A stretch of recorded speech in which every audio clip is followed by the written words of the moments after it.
Hello there, everyone, and welcome back to the Showing Up to Your Life podcast and YouTube channel. You know, my name's Art Burns, and you know I'm super excited to be here with you today. And you know what? It's even a little bit extra exciting for me today. Mostly not having to do with this podcast, but what happened just a little while ago. I just want to share something with you.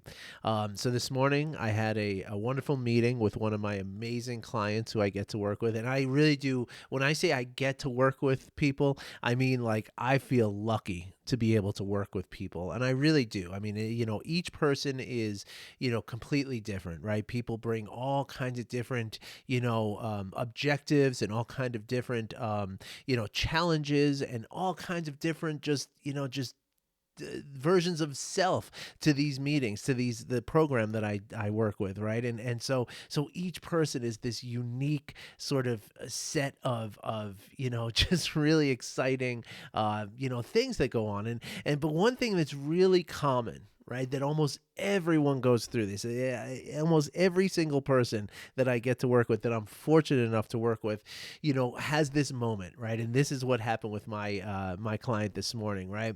Is that she told me that she was lying in bed, last night, the night before, and she had this moment where, it was actually like 15 minutes that she was talking about, that she felt as though she just had this stillness of her mind. And the thing is, like, what's very common also is that she almost was reluctant to believe that it's because of the work that she's been doing, because she's like, I'm not perfect with my meditation. I'm not doing it all, 100% the way you told me to, Art. So how could it possibly be this? It must be something else, right? And I love this moment, because this is the moment when people realize how simple this process really is. And it really is. And that's the thing. The incredulity comes from that space where it feels like, it can't be this simple. It's impossible for it to be this simple.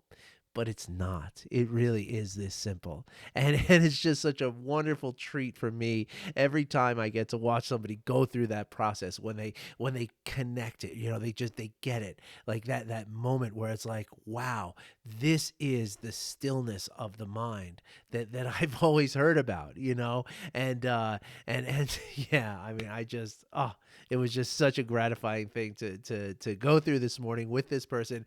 And so I wanted to share that with you. And I'm just, floating on cloud nine here, because it was so exciting, right? Oh, so so if you're, and I know, a lot of you out there listening here, right now, are probably thinking the same thing. Like, it's just, it has to be more complicated than this. It just can't be this way. But it is. It really is simple. And the thing that makes it maybe not so easy, that's what I like to tell people, is that it's simple, but it's not easy, right? And the reason why it's not easy is because, what we're doing is we're working against all of these different unconscious and sort of, automatic habits and patterns that we've built for our whole lives. I mean, if you're, say you're 30 years old, right? Then for the last 20 years, right, you've been practicing something in a certain way. Actually, technically for 30 years you've been practicing. And a lot of these things do come from, habits that we've picked up from our parents, this programming that we go through in the first, 7 years or so of our lives, right? Maybe some people started practicing their habits when they were 20, so it's 10 years. Either way, though, everyone who comes to this practice has been practicing something for a very long time, right? At least years, right? At least a few years, if not, 30, 40, 50 years. Right. So that takes time to undo all that. Now, the beautiful thing and the bonus here is that it doesn't take 30, 40, 50 years. It's not a linear, one for one kind of thing.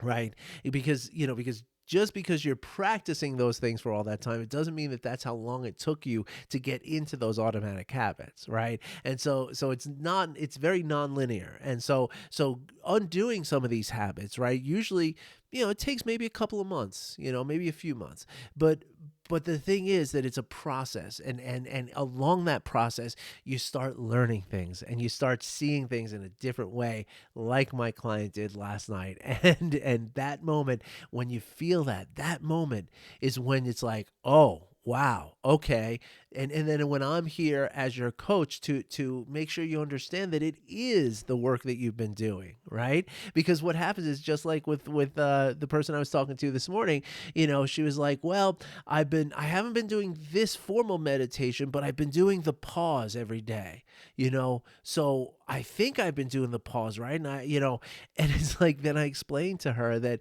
it's all the same, right? It's not like you have to do one and the other and the other and the other.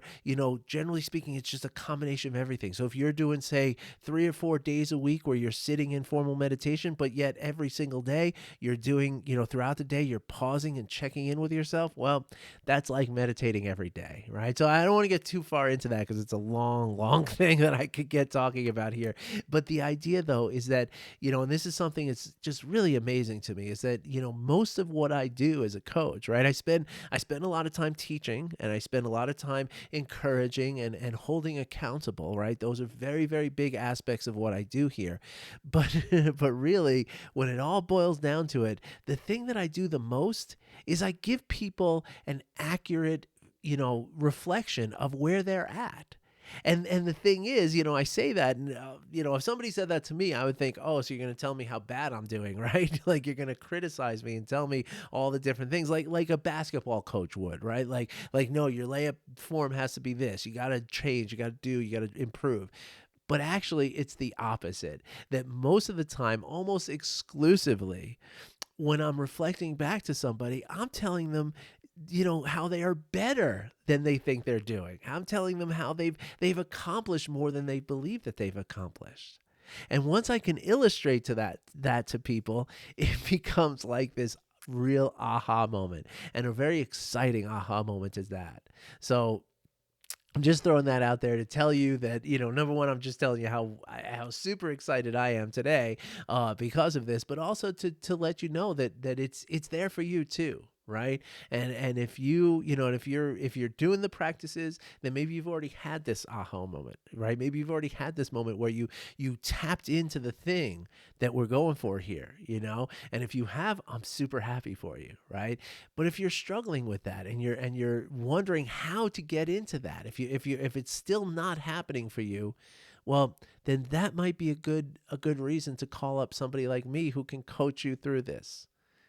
And I'm here for you if you want. Okay, so that's that. Okay, and I'm just letting you know that. Okay, another piece of little housekeeping here.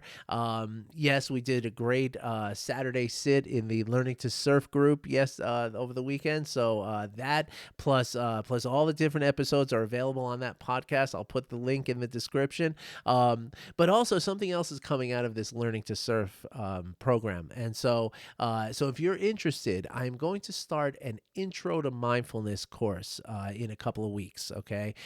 And so I'll give you more information, but if in the meantime, if you're interested in finding out about that, just send me an email. Okay. Send me an email at art@artburnscoaching.com, and I'll email you back the details and when it starts and how to register and stuff like that. Right. But I'm also doing on April 11th, I'm starting an 8-week coaching program that is centered entirely around transforming anger into happiness. And so if you're interested in that, if you are someone who, like me, has struggled with anger issues in the past, or if you just want to understand your anger better, and if you want to learn how to let go of the anger and how to free yourself from the grips of the anger and the rage that results from the anger, well, email me about that too, because this program is going to, if that resonates at all with you, then this program is going to be for you. All right. It's going to be an intensive program, but it's going to be really good. So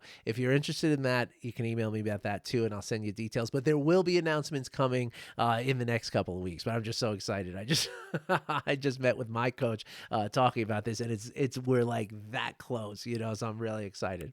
So anyway, welcome aboard. That's all the housekeeping notes that I have for today. And otherwise, I just wanted to, wanted to tell you again how grateful I am that you're there listening to me. And I want to, thank everyone who emails me about the videos, everybody who's scheduled calls with me. By the way, if you would like to schedule a call to talk about any of this, including the different programs that I got coming, maybe you want to find out in real time, ask some questions like which one will be better for you. I'll post the link to that in the description as well, which is just a simple link that you can schedule a call with me. Okay, it's a free call while supplies last, as they say, and you can, it's very simple. You just click on the link I'm going to put in the description. You fill out a couple of simple pieces of information: your name, your email address, that kind of thing, phone number, and just click, you're going in my calendar, you pick a time and a day that works for you, put in that information, click save, you're done. I take care of it from there. And so if you would like to do that, I mean, I want to thank everyone who has done that already. We've had some amazing conversations.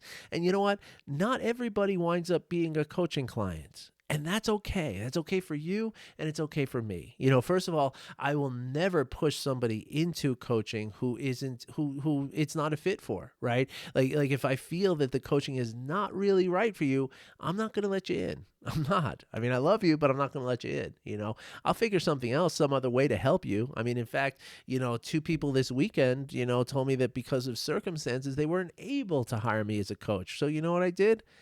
I gave them a session anyway. Right. I offered to both. One accepted, and I went through the same process. I taught them what I teach all of my clients who do pay me to do this. So if it's even something you're curious about, I strongly encourage you to check it out. Okay. And again, the link will be right there in the description. Okay. All right, everybody, let's get into some new business today. So as promised on Friday, I told you I was going to talk today about self-acceptance through self-compassion. Okay. And, now you've heard me talk a lot about self-compassion here in this podcast, and I'm going to talk about it a little bit more today because it's a really important, a really important subject, that really does, it's life-changing. It really is. When we can develop the skill of being our own support system, right? Being our own best friend who will never abandon us, right? When we can do that, it becomes such a strength for us, right? It becomes such a pillar on which we can build our lives, right? That's really what we're talking about. It's that big. And unfortunately, the go-to for most people is not self-compassion. Right? The go-to for most people is compassion for others, right? Most of us feel no problem expressing compassion for others, right? If we see somebody stumble and fall down on the street, most of us will stop everything, put down whatever we're carrying to go and try to help that person who we saw hurt themselves, right?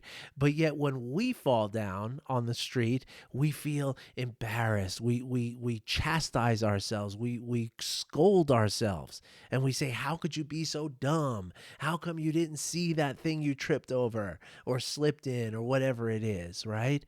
And that's the key, right? Because when we can treat ourselves the way that we treat others, well, then what happens is we don't get afraid of failure. We don't feel that life has to be perfect. We don't feel like we have to be perfect. Right? We find it easier to forgive ourselves and to look, especially, and this is the big one, right? We look at failure as a part of a process rather than an ultimate outcome.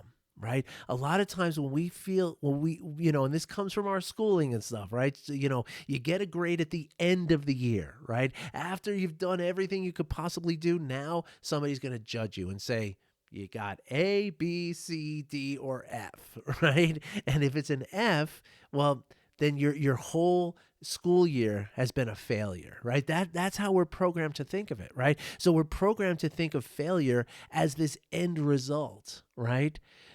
But that's not what failure really is, right? Failure is simply just one attempt, right? It's the middle of a process, right?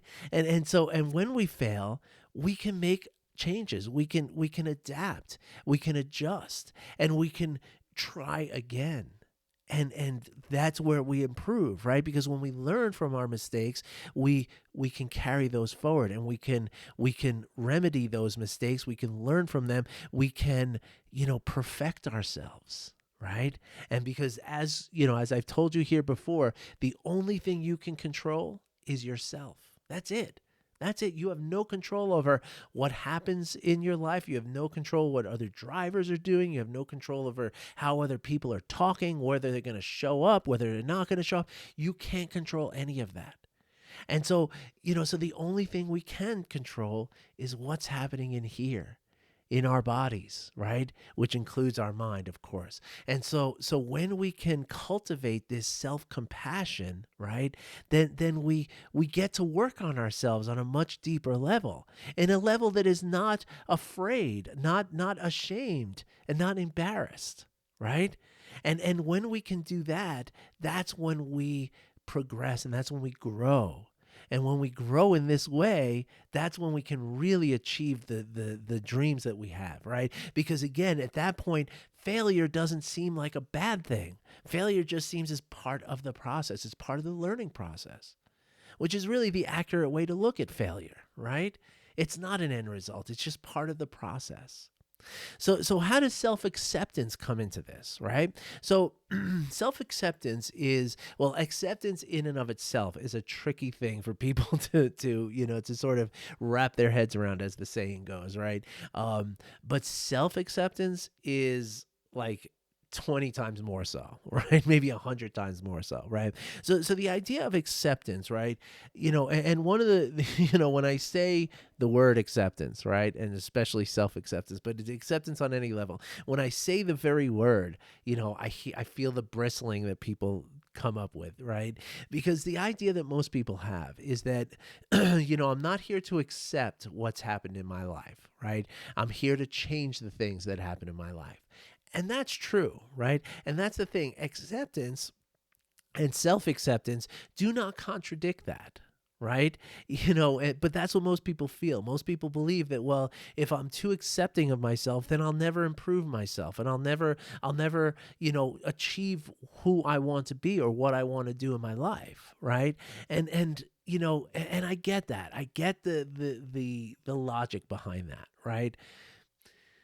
But the thing is that unless we accept what it is that's happening, right, including ourselves, then we really have no potential to even change it, right? Because what happens is when we don't accept ourselves, right, or accept the situation that we're in, right, what we're doing then is we're constantly, kind of creating, stories around what's happening to justify it. Right? Because if we're not accepting it, then we have to justify it, right? That's the way the mind works. The mind is not just going to let it sit there, right? It's really striving. As you remember the cognitive dissonance episode we did a couple of weeks back, or maybe last week, talked about that a lot too, right? That when your mind has this, this dissonance in it, right? When it's like, okay, I believe this one thing about myself, but I'm seeing this evidence somehow or other. I have to make sense of that dissonance. I have to bring that back together, right? And so that's what happens when we're trying to accept things, right? Like when we don't believe in acceptance, then then what we're trying to do that whole time is we're trying to justify the things that we see that are not okay with us, right? And that's the opposite of acceptance, right? That's telling, that's bringing us further and further and further away. And what happens is all of that dialogue that's trying to justify this thing that we're not accepting, that becomes noise. It becomes distraction. It becomes, it becomes really confusing, right? And so what happens is we wind up spending all our time there and in that thought process and trying to, kind of make sense of it all, that we can never actually work on ourselves or on the situation that we're trying to, that needed to be accepted. right? And so let's talk specifically about self-acceptance, right? So self-acceptance on its face value, it seems as though I'm saying, well, you're just perfect the way you are and it is what it is, or not that you're perfect the way you are, but you are who you are and that's the way it is, and so what, right? Like I'm shrugging. If you listen to the podcast, I'm just shrugging because there's nowhere else to go from there, right? To say, if we're just saying, well, I'm just resigning myself to the fact that, I don't know how to speak another language, or I'm overweight, or I'm always late for things, or I have such a hard time concentrating, right? Self-acceptance on the sort of face value seems to say, well, then that's just how your life is. And you're just one of these people who can't concentrate. You're one of these people who's never going to learn another language. You're one of these people who's always going to be overweight, right? But that is not what self-acceptance is, right? Thankfully, I'm sure you're very relieved by that. I'm relieved to tell you that, right? Self-acceptance is merely turning towards what it is that we see when we look at ourselves. That's all it is, right? It's the ability to accept that right now, right here, without any adjustment, without any correction, without any work, that this is who I am, right? And again, it's only in that honesty, that bravery, that bold turning towards who we are and accepting what we find. It's only in that moment, in that space, that we can actually do things to work on ourselves. Because remember what I said, like if you're trying to, if you don't accept yourself for exactly how you are, then what you wind up doing is you try to make excuses or justifications or come up with reasons why. Right. And of course, again, justifying, right? Like you're not just coming up with reasons why and saying, okay, well, if that's what it is. It's like, no. This is why it happened. And it's not my fault. It's that person's fault. It's that person's fault. It's that person's fault. Right. And all of that becomes this noise, right? That prevents us from doing the work on ourselves to become the person who we desire to become. Right? So it's not so acceptance doesn't mean that you don't have desire for something better or bigger for yourself.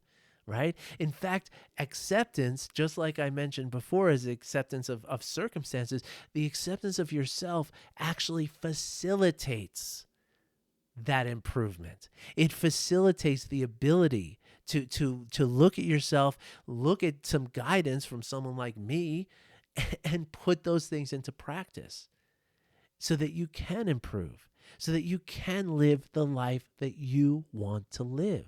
A life that is free from stress, a life that is free from, gripping and hijacking anger and rage, a life that is filled with happiness and wellness and well-being, right? These are all available to you. They're all available to you. And as I just said, it's so simple to develop these things. But nothing works unless you can accept yourself first, right? And so how does self-compassion tie into this? If you haven't put this together yet, I'm really excited to tell you, right? Because remember, self-compassion is the emotional response that we have, right? Now, in the beginning, it's not an emotional response that's automatic. In the beginning, it's something we have to work on. We have to tell ourselves, no, be kind to yourself, be accepting, be forgiving, love yourself, support yourself. It's a process. It's something you have to practice. But eventually, it becomes a natural, automatic, emotional response to circumstances that you find yourself in. So in other words, after you practice self-compassion enough, and again, we're not talking years, right? We're talking about like months, weeks even, right? Depending on how much you put into the practice, it could even be, a couple of weeks. It's hard to say. Everybody's different, right? But once you can put that work in, right? Now you get to the point where when something happens to you, you automatically are there to support yourself. You're automatically there to tell yourself that, yeah, you know what? That part of your personality that you're not happy with, it's okay to accept it because I'm here to support you. Right? And we're not going to worry about being embarrassed because the embarrassment is on someone else, right? Like it's not we don't need to be embarrassed by this. We're together. I got you.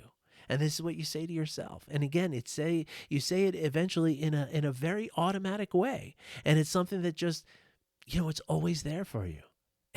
And it's, and it's not just me. There's so much research out there that shows how powerful this is and how just crucial it is to your own well-being, right? And again, there's lots of association between self-compassion and reduced levels of stress, reduced levels of depression, reduced levels of anxiety, higher levels of self-worth, higher levels of self-acceptance, higher levels of self-kindness, lower levels of perfectionism, lower levels of fear of failure, right? Higher levels of life satisfaction. I mean, these are all very well researched things. Like, this is not just me talking. This is, 15, 20 years of just, just exhaustive and abundant research that shows these things to be true. Right. And so when we can do that, now we can accept who it is that we find when we look in the mirror. And when we can accept who it is we find in the mirror, again, it doesn't mean that, okay, I guess that's who I am, just going to have to live with it. No, it means quite the opposite. It means that when I can accept who it is that I have in the mirror, then there is absolutely nothing holding me back from changing everything that I desire to change. And I would love to watch you go through that process, and I can help you go through that process. So if you'd like to learn more, remember the link's going to be in the description below, right? It's going to be a link to my Calendly. Just click on the link, find a time that works for you. Click on it, put in your name, put in your email address, answer a couple of questions. And at that second, the second you hit submit, you are booked for your first coaching call with Art Burns. And Art Burns is going to give you everything he has for 45 minutes to inspire and motivate and teach you how to start this journey. And then if I'm lucky, you'll start that journey with me. And then you'll find out how lucky you are too. All right, everybody. I hope you enjoyed this. I hope you found this informative and helpful and hopefully inspiring, because, again, it's all in you. It really is. It really is. And I was the one many years ago where I never believed any of what I'm telling you right now. None of it, right? I thought I was broken. I thought I was just, it's how it is, right? I can't, I'm just this person, right? I've got all of these flaws and all of these foibles, and it's just the way my life is. I'm just going to die this way. I hope I just get to live a long time, that I don't kill myself through the stress, right? But looking back now, I shake my head at how I believe these things, because they're just not true. And I can show you how they're not true. So if you're interested in finding that out, the link's in the description. All right, everybody. Thanks for watching. Thanks for listening. I wish you well, and I'll be back again tomorrow. Take care, everybody. Have a great day.